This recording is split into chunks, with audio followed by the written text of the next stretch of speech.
Et si l'humanité maîtrisait toutes les énergies dans l'univers? Explorer l'espace fait partie des plus grands rêves de l'humanité. N'avez-vous jamais rêvé, étant enfant, aller jusqu'à la Lune? Cette soif d'exploration est ancrée en nous. Mais un jour, est-ce que le grand public pourra voyager sur la Lune comme on prend un billet d'avion pour Tokyo? Pour visiter l'espace, il nous faut une quantité inimaginable d'énergie. Depuis des millénaires, l'humanité cherche à dompter l'énergie. D'abord le feu, puis la vapeur, l'électricité, et aujourd'hui, on cherche à fusionner des atomes entre eux, comme le fait le Soleil. Mais si c'était que le début, et si un jour, nous pouvions maîtriser toute l'énergie disponible dans l'univers? Ceci est en aucun cas de la fiction, mais c'est bien réel. Imaginé en 1964 par le scientifique soviétique Nikolai Kardashev, il propose une échelle permettant de mesurer la puissance énergétique d'une civilisation. 3 niveaux, 3 étapes avant l'infini. Et qu'est-ce que cette échelle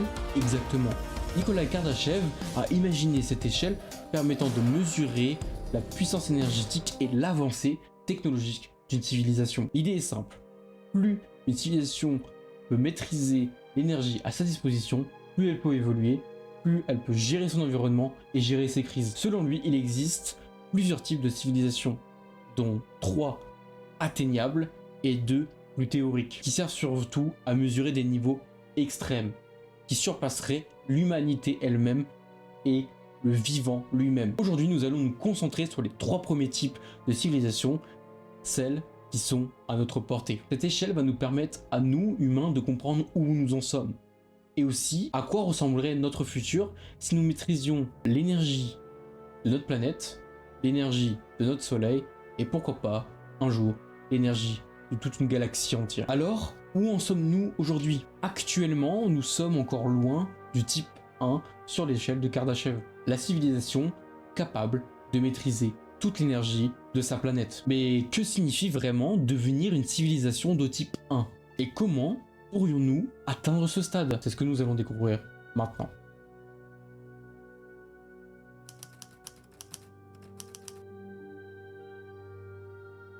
Le type 1. Le tout premier type de civilisation. Et si je vous disais que nous n'avons encore pas atteint le stade de civilisation 1? Pour beaucoup d'entre nous, nous maîtrisons 100% de notre planète. C'est vrai, nous voyageons dans l'espace, on produit de l'électricité, on essaye avec la technologie d'améliorer notre rythme de vie, mais en vrai, nous sommes encore loin de ce résultat-là. On améliore notre rythme de vie grâce aux nouvelles technologies, mais en réalité, nous sommes encore loin de la civilisation de type 1.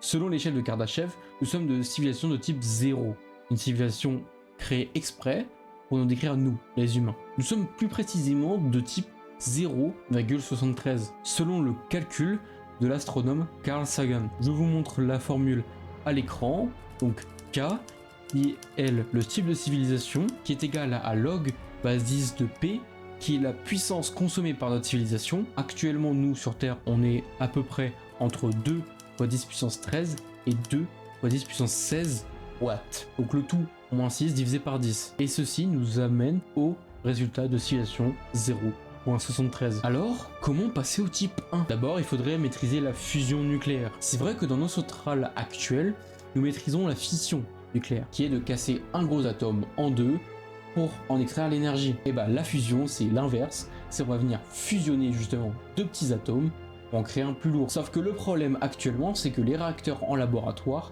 produisent souvent soit trop peu d'énergie en sortie que ce qu'ils consomment. Et ce n'est que un début. Nous sommes encore aux prémices de la fusion nucléaire. Pour devenir une civilisation de type 1, ce n'est pas seulement fusionner des atomes. Il faut exploiter toutes les sources d'énergie de notre planète sans polluer. Les océans pourraient devenir des batteries géantes grâce aux courants, aux vagues et aux marées. Le ciel lui aussi pourrait être colonisé par des drones solaires ou des éoliennes stratosphériques qui auraient un rendement nettement supérieur à ceux terrestres, à ceux à la surface. Parce qu'ils pourraient produire à presque 100% du temps, comparé à la surface où on est plutôt entre 15 et 25% du temps. Et tout cela serait relié par un gigantesque réseau intelligent géré par l'intelligence artificielle par exemple, un système mondial où chaque maison, chaque voiture, chaque ville pourrait produire, stocker et redistribuer l'énergie en temps réel. Mais le plus grand défi, ce n'est pas seulement la technologie, c'est nous-mêmes. Maîtriser l'énergie de la Terre, c'est aussi apprendre à ne pas la détruire, à produire sans polluer, à utiliser sans dominer. Est-ce que c'est pas là le plus grand défi de l'humanité? Je vous ai expliqué comment atteindre la civilisation de type 1. Maintenant, partons du principe que l'humanité fait partie de cette civilisation de type 1. Sauf que je vous ai dit qu'on allait s'attarder aux 3 premiers types. Donc maintenant, comment on atteint la civilisation de type 2?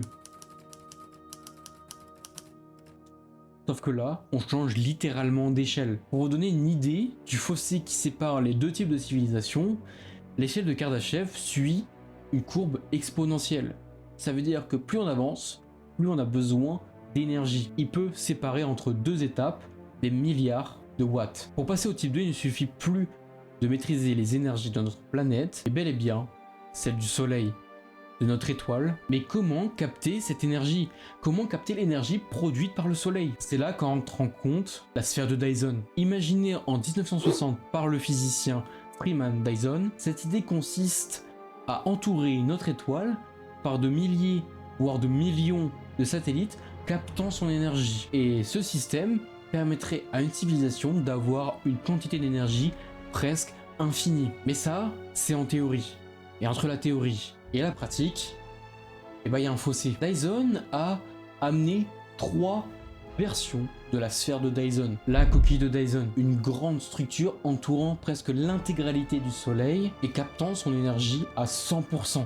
Le rêve. Mais ça, c'est en théorie. En pratique, c'est physiquement impossible. Elle s'effondrerait sur sa propre gravité, sur sa propre masse. Et surtout, cela nécessiterait une quantité de matériaux équivalent à la masse de Jupiter. Maintenant, la bulle de Dyson, une version beaucoup plus légère. Cette fois-ci, on ne vient pas entourer intégralement le Soleil, mais on vient y mettre des panneaux solaires qui sont indépendants les uns des autres et maintiennent leur position grâce à la pression des rayons solaires. Moins massive, mais instable. Difficile à maintenir en équilibre. C'est pour ça que Freeman Dyson a inventé le 3e type, l'essai de Dyson. C'est la version la plus réaliste, la plus probable à réaliser. Des milliers voire des millions de satellites solaires orbitant autour de l'étoile, chacun récoltant son énergie indépendamment. L'avantage, c'est qu'on pourrait les construire progressivement. Mais le gros problème, c'est le risque de collision entre chacun des satellites. Malgré tout, ça reste la version la plus plausible physiquement parlant. Même dans sa forme la plus plausible, la sphère de Dyson reste une prouesse technologique. L'essai de Dyson, comparé à la coquille de Dyson, demanderait beaucoup moins de matériaux. On serait à l'équivalent de la masse de la Terre. Pour en arriver là, il faudrait entièrement transformer le système solaire en chantier spatial. Mais si une civilisation y arrive, elle disposerait de toute l'énergie d'une étoile, une source d'énergie inépuisable, de quoi alimenter des flottes interstellaires, terraformer d'autres planètes, ou peut-être même plier l'espace-temps. Et pourtant, ce n'est que le type 2, car au-delà des étoiles se trouve un autre rêve, encore plus grand et plus ambitieux. Une étape encore plus vertigineuse, maîtriser l'énergie d'une galaxie tout entière. Et voici qu'on arrive au type 3.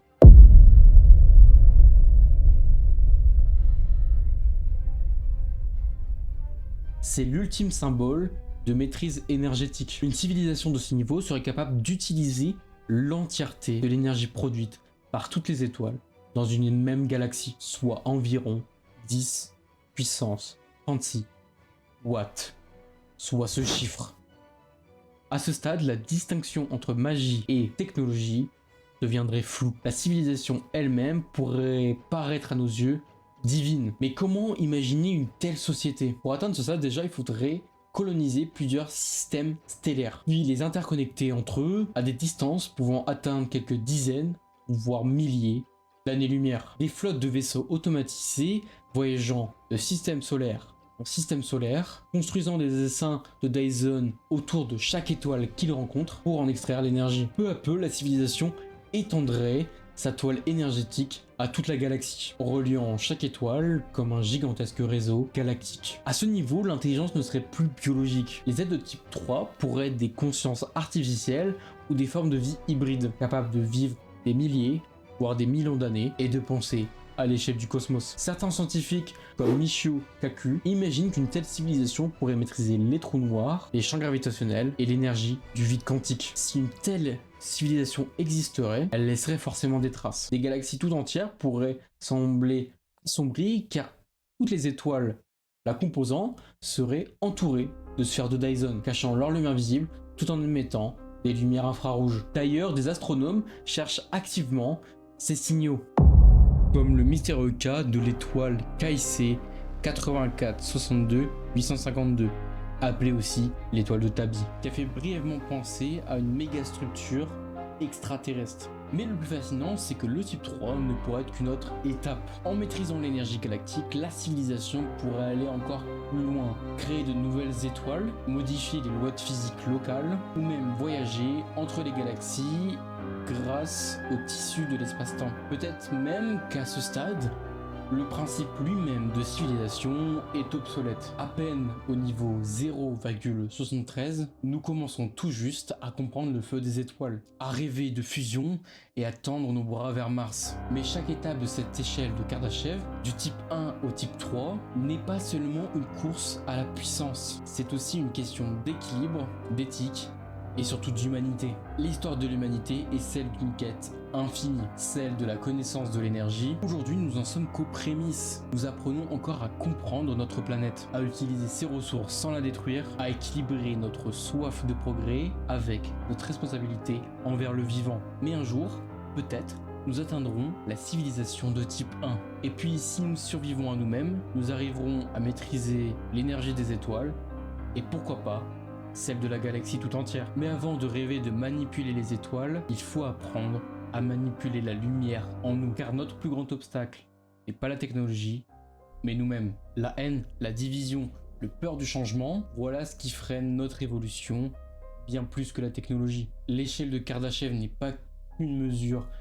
énergétique, c'est une métaphore de notre maturité collective. Chaque niveau n'est pas seulement qu'un bond scientifique, mais un pas vers une connaissance plus vaste, plus unie. Et si un jour nous arrivons à maîtriser toutes les énergies de l'univers, espérons que nous aurons d'abord réussi à comprendre ce qui nous donne sens, c'est-à-dire nous-mêmes. Alors, à la question « Et si l'humanité maîtrisait toute l'énergie dans l'univers ?», la réponse serait le jour où nous apprendrons à ne plus la gaspiller pour nous détruire.